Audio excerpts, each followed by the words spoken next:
Okay, now that we've learned how to solve some non-homogeneous linear differential equations, we're immediately going to apply that set of ideas to our favorite physical system, the harmonic oscillator.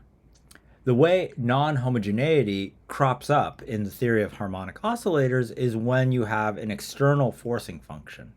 Like you can imagine maybe there's like a rocket booster attached to your object or something like that that's causing it to that's contributing an additional force acting on the object.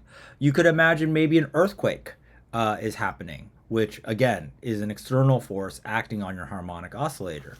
What we want to do is understand how these external forces impact the motion of the harmonic oscillator. Okay. Now, we're not going to consider this problem in full generality. There are plenty of discussions, for example, in the textbook, if you want to read up on that. But we're going to simplify to a very important special case, as we very often do.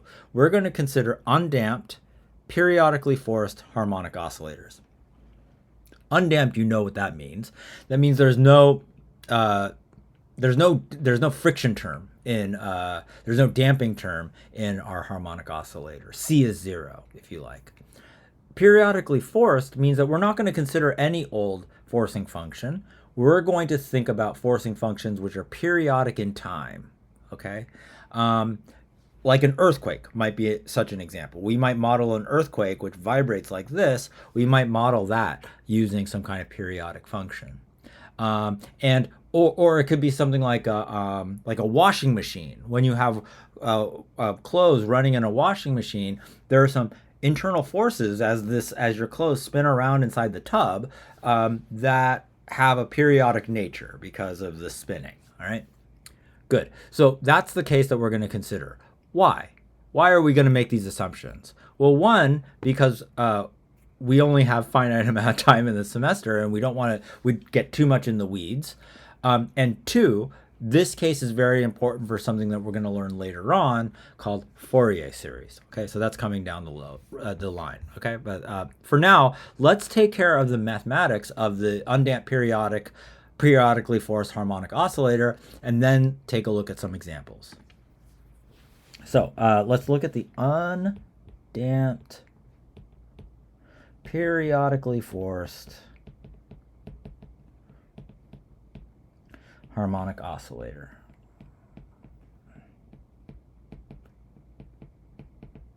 Cool. Now, what is the equation for such a thing? It's going to be something like mx double prime plus kx, that's Hooke's law there, equals some kind of periodic function. Now, we're going to model our periodic function using a cosine. We're going to model it as f naught, that's the amplitude, times cosine omega t, where omega is the angular frequency of the external forcing. This is periodic. And you might say, well, there are lots of periodic functions. Why cosine? It's because cosine and sine together form the atoms for all periodic functions in some sense. And we're going to learn about that again when we learn about Fourier series, okay? But that's a preview of things to come. I don't need to say it now. Just trust me, this is going to be very valuable for us. Cool. Now, what I'm going to do initially here is divide through by m. So I get that x double prime plus k over m is equal, x rather, is equal to f naught over m times cosine omega t. And I'm going to further simplify my life by remembering that we have something called omega naught. This is the square root of k over m. We call this the angular frequency, right? Or sorry, no, we call this the natural frequency rather. Call this the natural frequency of our oscillator. When our harmonic oscillator is free from any external forcing, this is the frequency that it oscillates at. Okay, very important idea this. And this allows us to rewrite our equation one more time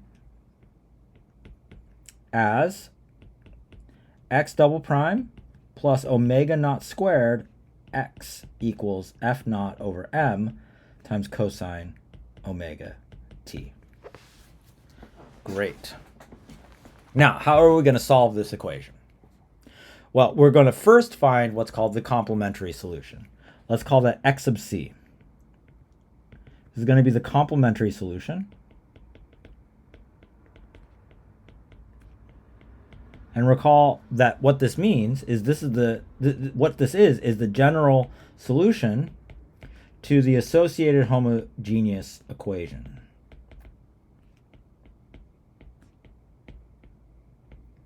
The associated homogeneous equation, in this case, is x double prime plus omega naught squared x equals 0. Yes. Now, how do we solve this? Well, recall you write down the characteristic equation. In this case, that's r squared plus omega naught squared equals 0. We can subtract omega naught squared from both sides, take the square root, and then we learn that r is equal to plus or minus omega naught times I. Right? Okay, cool. So we can then write down x sub p more or less immediately. X sub c, the complementary solution, more or less immediately. X sub c is equal to c1 times cosine omega naught t plus c2 times sine omega naught t. And we get our 2 dimensions worth of solutions. The 2 dimensions being controlled by these knobs, C1 and C2, that we can let be whatever they want to be when they grow up. Okay, cool. That's x sub c. That's only part, though, of what we have to do, because we have to also find a particular solution to take that x sub c and translate it into precisely the 2-dimensional spaces worth of solutions to the given non-homogeneous equation. How do we do that? Well, first, let me just write some stuff down here. So we want x sub p now. This is the particular solution. And this is the this is any solution at all to the given equation. And the given equation here is, of course, this one, or it's this equation right here. Let me duplicate it, put it down here. That equation, okay? So how are we going to do this? Of course, what we're going to do is the method of undetermined coefficients. We are going to guess. And we're going to make the guess of x being equal to, and I'm not going to write x sub p. I'll do that once I figure out what the undetermined coefficients are. I just don't want to have to keep writing sub p. I'm going to guess x is equal to a cosine omega t. Now, why that? Well, it's because I'm looking here, and I'm seeing some constant times cosine omega t. So this is like a cosine omega t, yeah? And what I'm going to guess is that my solution looks like this. Now, I know some of you are thinking, but didn't you tell us, you're yelling at your screen right now, didn't you tell us that you have to also include a sine term, like b sine omega t or something like that? Well, the fact is that because this equation here lacks an x prime term, this will work, okay? You don't need to believe me. I can just show you. And if it works, it works. Because x sub p could be any particular solution to this differential equation, okay? So if I can find an a which makes this work, then I'm right. You understand what I'm saying? Hope so. So to do this, we should figure out what x prime is and what x double prime is. X prime is negative a omega sine omega t. And x double prime is negative a omega squared cosine omega t. Okay. So we've got these all this data, and what we're going to do is shove all of this information into this differential equation. And what we're going to get out, I'll write here in purple. I'll write it. Oh, okay. over here. Okay, I vaguely know what I'm doing with this iPad. Okay, so I'm going to shove all this in. So x double prime is negative a omega squared, negative a omega squared cosine omega t. That's x double prime. Now I'm looking at x omega naught squared times x.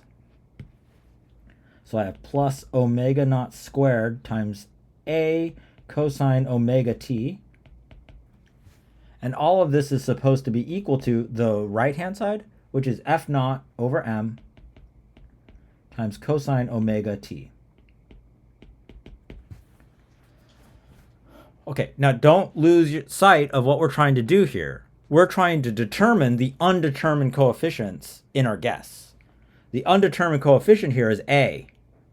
That's what we were hunting for. We want to know a. So we should probably, well, maybe one thing that we can do is make the following plan. Let's factor out the cosine omega t so that we get some constant times cosine omega t, and then compare the coefficients that are out front. So if I do that, I get negative a omega squared plus omega naught squared cosine omega t is equal to f naught over m times cosine omega t. And now we compare coefficients. And if we compare coefficients,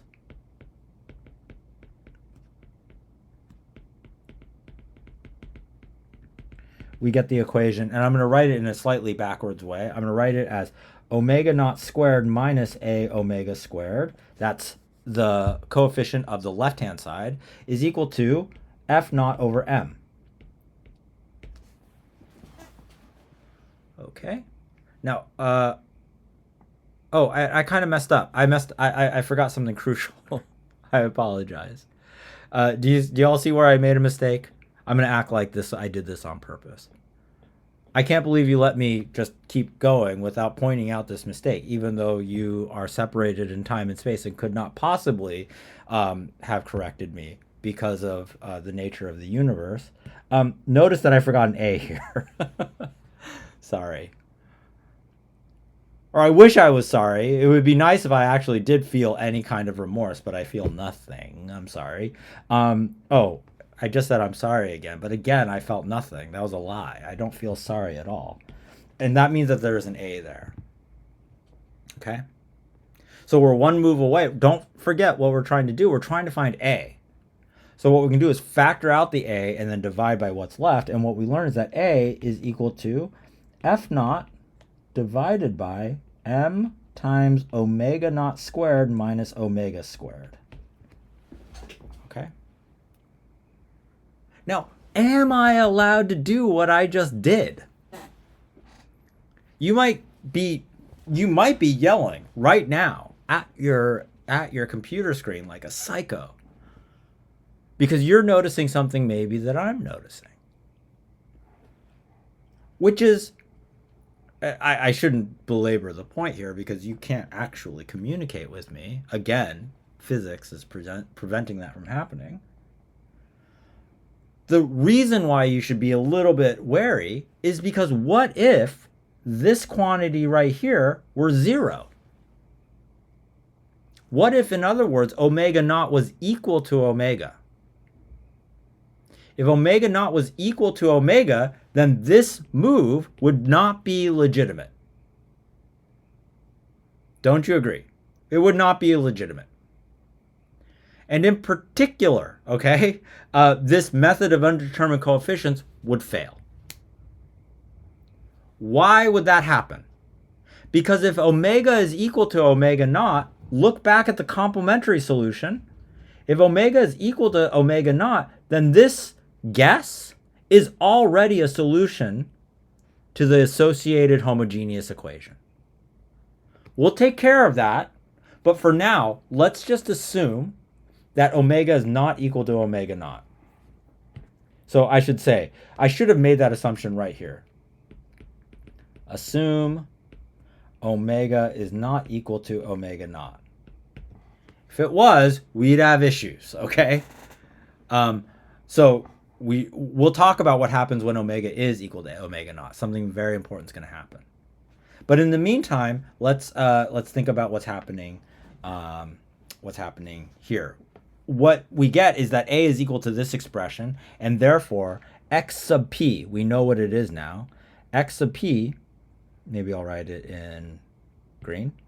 X sub p is equal to f naught over m times omega naught squared minus omega squared times cosine omega t.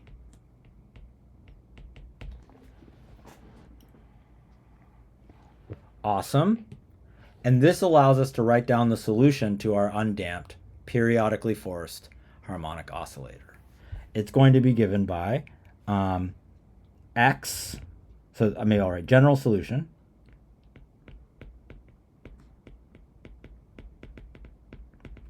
It's going to be x equals, x sub p plus x of c, which is f naught over m times omega naught squared minus omega squared cosine omega t plus c1 times cosine omega t.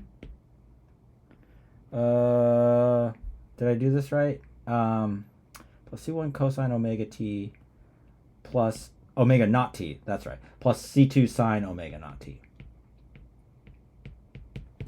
It's important to keep track of your omegas and your omega naughts, okay? So just to be clear, this part right here, that's my x sub p. That's my particular solution. And this part right here, that's my complementary solution. I'm just mashing them together.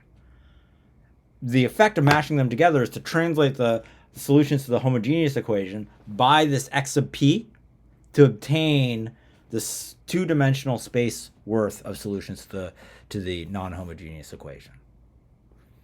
Okay, in the next one, we're going to interpret this case. Okay, what we're going to understand what this sort of solution here kind of means, what it looks like. Okay, all right, see you in the next one.